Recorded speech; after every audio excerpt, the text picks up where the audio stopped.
Let me ask you something honestly. Think of the most draining person in your life right now. The one who takes without giving. The one who only calls when they need something. The one who somehow always makes you feel like you are the problem. Now here's the question nobody is actually asking. What if the reason they found you isn't a coincidence? Stay with me, because what I'm about to share isn't just science. It's something you felt your whole life, but never had the words for. And by the end of this, I promise, you'll see yourself very differently. We talk a lot about toxic people, how to spot them, how to leave them, how to protect yourself from them. But we almost never ask the harder question. Why do they keep finding us? If you're someone who genuinely cares about people, if you're the one your friends call at 2 a.m., if you always try to see the good in others even when they've hurt you, then there's a very real chance you've been here before. A friend who slowly started making you feel small. A partner who called your kindness being too sensitive. A family member who turned every conversation back to themselves. A coworker who always needed your help but was never around when you needed theirs. And at some point you started wondering, is it me?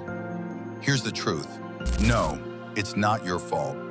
But it is about you, just not in the way you think. Now picture this. You meet someone new. They're charming, a little overwhelming, but they seem to get you. They say things like, "You're different from everyone else," or "You actually listen." And it feels good. It feels real. A few weeks in, you start noticing things. They cancel plans but expect you to always be there. They share their pain freely but get distant when you share yours. And when you try to bring something up, suddenly they're the one who's hurt. Sound familiar? Or maybe it's not a partner. Maybe it's a friend who texts you at midnight completely falling apart, but leaves your message on read the next morning when you needed them. Every week you drop everything. You listen, you help, you fix. Then one day you need them, and there's nothing but silence. Or worse, your pain becomes their moment. Or maybe it's someone at home, someone you love deeply, but after every conversation, you go home and replay the whole thing in your head, looking for the part where you went wrong, even when you know you didn't. You're not imagining these things. These are real patterns, and they keep happening to the same kind of people like you. And that is not a coincidence. Here's where it gets interesting and a little uncomfortable. Psychologists discovered something called limbic resonance, the idea that our nervous systems actually sync with the people around us. When you walk into a room, your calm, your warmth, your emotional steadiness, it radiates. People feel it, even when they can't explain it. Here's the thing about people who are emotionally chaotic. People who carry unprocessed pain, anxiety, or deep fear of being abandoned. Their nervous systems are in constant storm, and your peace, your willingness to listen without judgment, to them, you feel like relief. Think of it this way. Imagine someone drowning, and right next to them is a strong swimmer. The drowning person isn't thinking. They're grabbing on without asking for help, sometimes so hard that the strong swimmer starts to go under with them. That's not evil, that's desperation. But that still doesn't make it okay. And I know this because I've been that strong swimmer. I've gone under for people who never once looked back. And it took me a long time to understand why I kept saying yes. But the science doesn't stop there. And this next part might actually explain patterns that go all the way back to when you were a kid. There's something called people-pleasing conditioning. Many kind people were taught, often in childhood, that love is earned through being helpful, agreeable, and self-sacrificing. So somewhere deep inside, an alarm goes off the moment someone needs you, and you answer it, even when it costs you. And certain kinds of people, whether they know it or not, are very good at finding the ones who answer that alarm. Now here's what I really want you to hear, because this is the part most videos skip.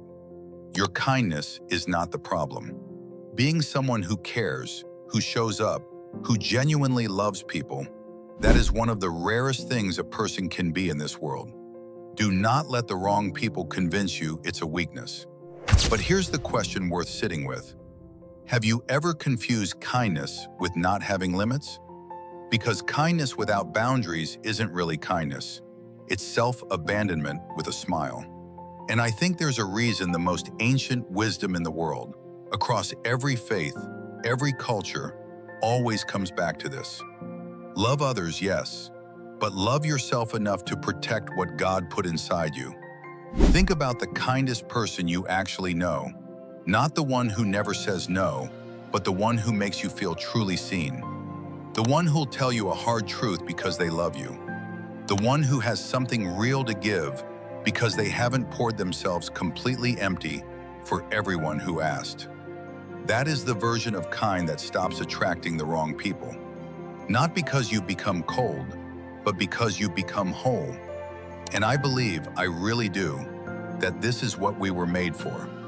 Not to be endlessly available to everyone, but to love deeply, wisely, and without losing ourselves in the process. So what actually changes from here?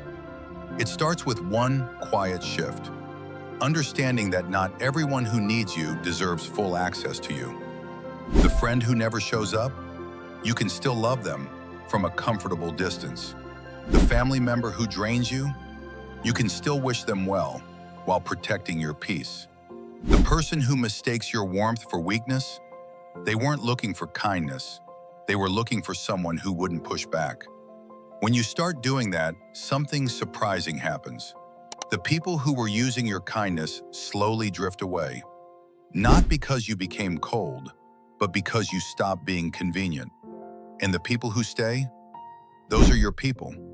The ones who were drawn to you, not just what you do for them. You didn't attract toxic people because you're weak. You attracted them because you shine. The goal isn't to turn that light off. It's to stop leaving the door unlocked. Before you go, I want to leave you with something to actually do today. Think of one person in your life right now who consistently takes more than they give. Don't confront them. Don't fix it yet. Just name it to yourself, quietly and honestly. Because the first step to protecting your kindness is simply being honest about where it's going. And if this video moved something in you, if something clicked, or maybe hurt a little in the right way, do something kind for someone right now. Share this with one person who needs to hear it. Not to call anyone out, just because they deserve to know their kindness is valuable, and it's okay to protect it. I started Kindness is Everything because I needed a place like this too. A place that reminds you that your goodness matters, even when the world makes you doubt it. If that's something you want more of, subscribe. It's free, and it means everything to me. Take care of your kind heart. It's rarer than you think. Also be kind to yourself, and I'll see you in the next one. Thank you.